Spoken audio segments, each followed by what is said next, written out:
Government Budget Committee. Today on our agenda, actually it looks like it could be a little bit of a light day. We are going to make our recommendations for the Board of Examiners in Optometry and the Kansas Department of Labor, the budgets for each, obviously. And that's all we have on the agenda, and the sun is shining. So by golly, let's get to work. Yes, let's start with optometry. Would make a motion to concur with the governor's recommendation for FY 2022 and FY 2022, I didn't see any issues. Yeah, 23, both of them were the only changes were the increases expected from the Attorney General's office.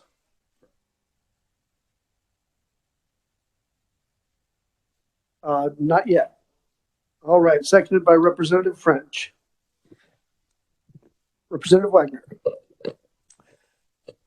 Yeah, no, I would like to jump in on this. Just simply, I would object to the fact that the legal fee expenses, that they have a litigation fee fund, which has a very high balance, like $180,000 plus, that is not just their normal fee fund, but a specific litigation fee fund. I think it would be more appropriate for the special legal expenses to come out of that. And so I don't know if I would say I would be voting no, or would want us to consider that change. Okay, it's been a while since we heard this one, so I'm going from memory. It seems to me, and perhaps Mr. Lemunian can help me out if I'm incorrect, it seems to me that the fee funds for investigations were separate from the litigation fee fund. Am I recalling this correctly, Mr. Lemunian?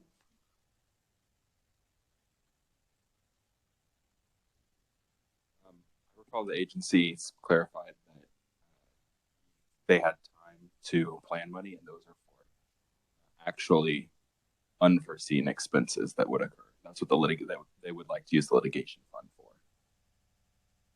They'd like to use the litigation fee fund for unforeseen expenses? Yes, totally out of the blue that they weren't able to budget for.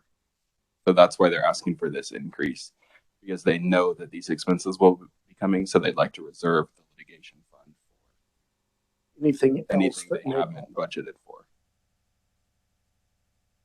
That I'm aware, but it is the case. They have two different funds. They have their general fee fund, and they have a special litigation fee fund. And I mean, my concern is just that this is what the fund is for. So I guess that's my basic sort of analysis of this budget, and why I would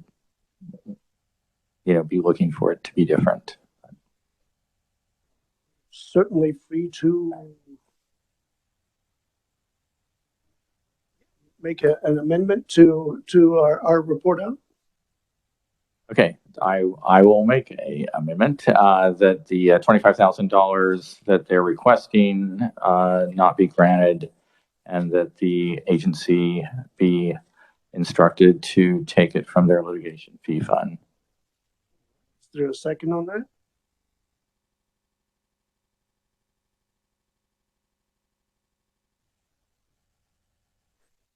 Seeing a second on that one, it dies for lack of a second.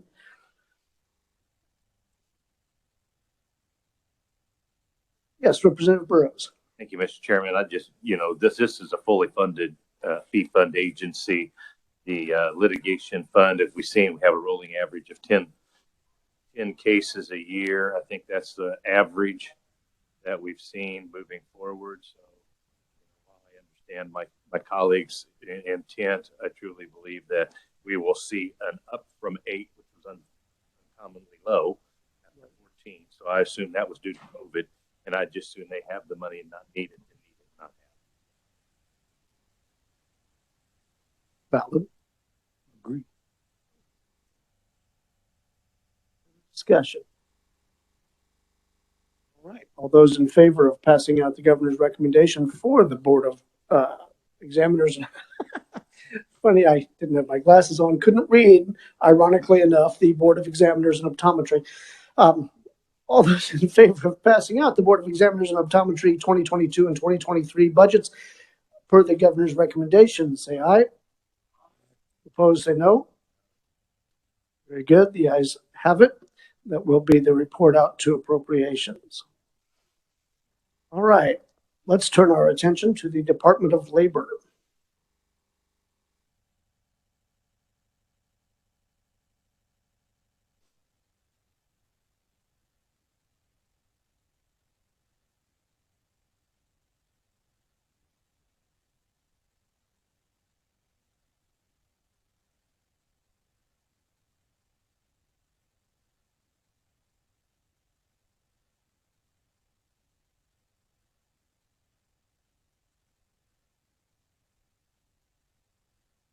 Representative Amix. Yeah, let's get the ball rolling. I would make a motion that we concur with the governor's recommendation for the Kansas Department of Labor for FY 2022 and FY 2023.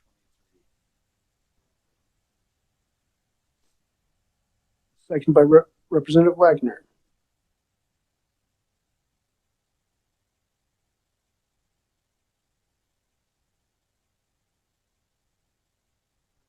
Majority of this, as I recall,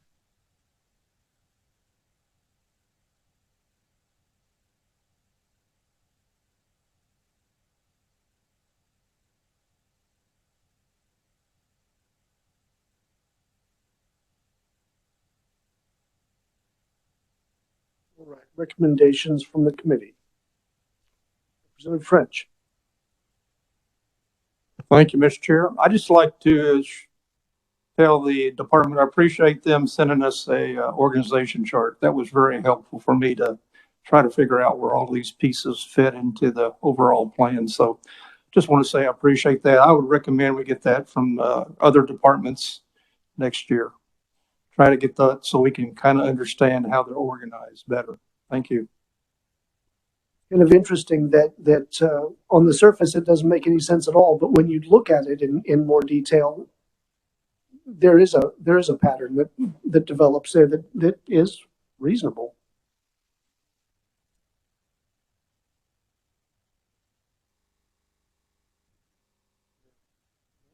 Representative French.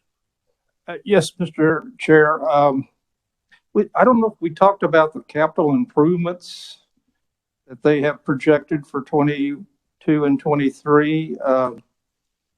They have a lot of things going on here. I kind of wish we would have asked them a little bit more about these renovations that they're doing. But are you talking about the UI system modernization? On page 1187, 1188. Hold over there 1 second.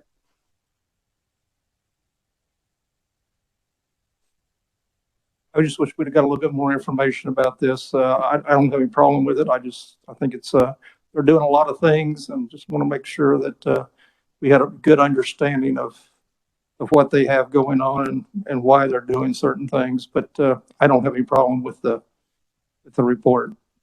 Thank you, Mr. Chair. Very good. Oh, the third floor renovation, window replacement, repaving, that sort of thing. HVAC. Problem. Representative Amix. Thank you, Mr. Chair, and able to ask you or Representative Burrows, kind of check your memories a little bit. 20 and 21, when we approved the 2022 budget, we go over this quite a bit on those improvements. It seems to me like we did. I'm remembering the third floor renovation, and I'm remembering the window repair. So we covered at least some of them. Yes. Representative Burrows. Mr. Chairman, my only comment would be that we know what happens if we do not do maintenance on these facilities. Then we go into the deferred section. But I would just state that these renovations are what is needed. I mean, when you talk about window sidewalk repair, we can ill afford a lawsuit where somebody trips and falls or an employee blows out an ankle or a knee. So, Mr. Chairman, I'm supportive of even the intercom process because I would say the public's approach to the challenges we had early on when COVID hit. I think It's not always the public. to have our department safe and secure. So I'm supportive of the capital improvements, but I do believe that my colleague is correct that we should watch over these just to make sure they're valid. These are that are. We're not replacing windows every year. Very good. Discussion. Representative Wagner. Yeah, just maybe for the information for the committee, just because I just notices how it sticks out. But on the performance measures on page 1183, on the hourly cost per initial claim filed for benefits, it had been down like $14, $15 an hour, but in 2022 and 2023, it's like $111 and $102 an hour, which I'm not quite sure if this is all, having a Accenture contract or something is totally mess that up. That seems I acceptable. think what we're seeing, and I may be mistaken on this, but I think what we're seeing is the influx of the federal money that backed up a lot of unemployment offices that wouldn't necessarily be reflected in my. If I'm off base on this, Ms. Potts, feel free to chime in. Nope, I'm on board. Okay, all right. He's at least humoring me.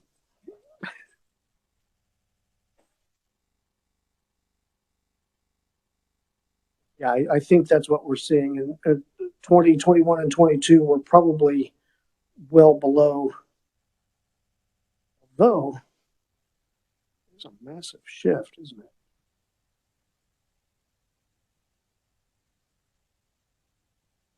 When your first initial COVID,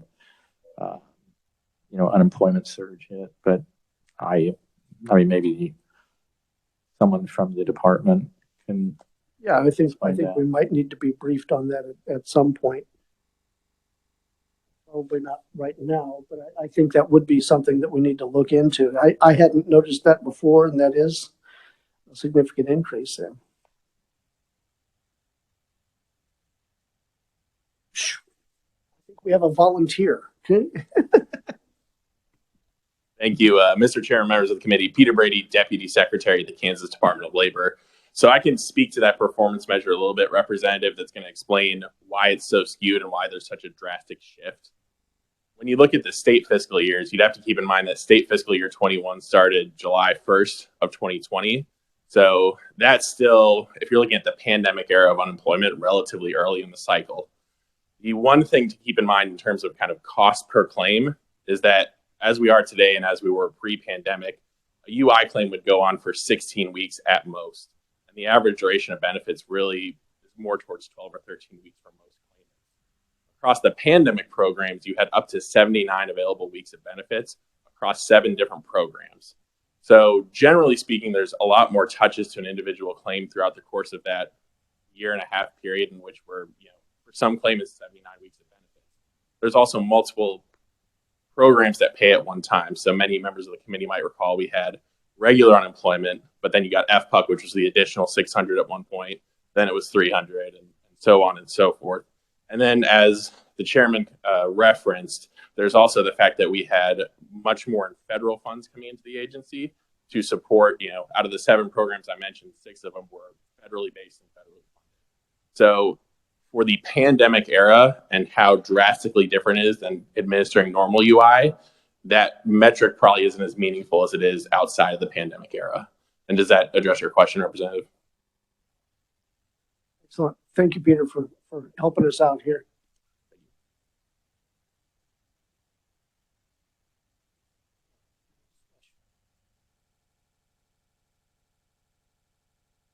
All right. Seeing none.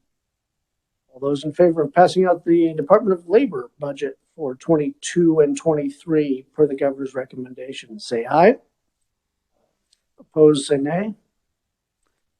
Good. That will be the report to appropriations. Tomorrow, we will be looking at the judicial branch and the judicial council. On Thursday, we'll be revisiting HB 2419, commonly referred to as the barbering bill. And that should wrap up the majority, if not the entirety, of the work for this committee. So a couple more days, folks. Hang in there. Right now, the sun's shining. Let's get out into it. We are adjourned. Yes.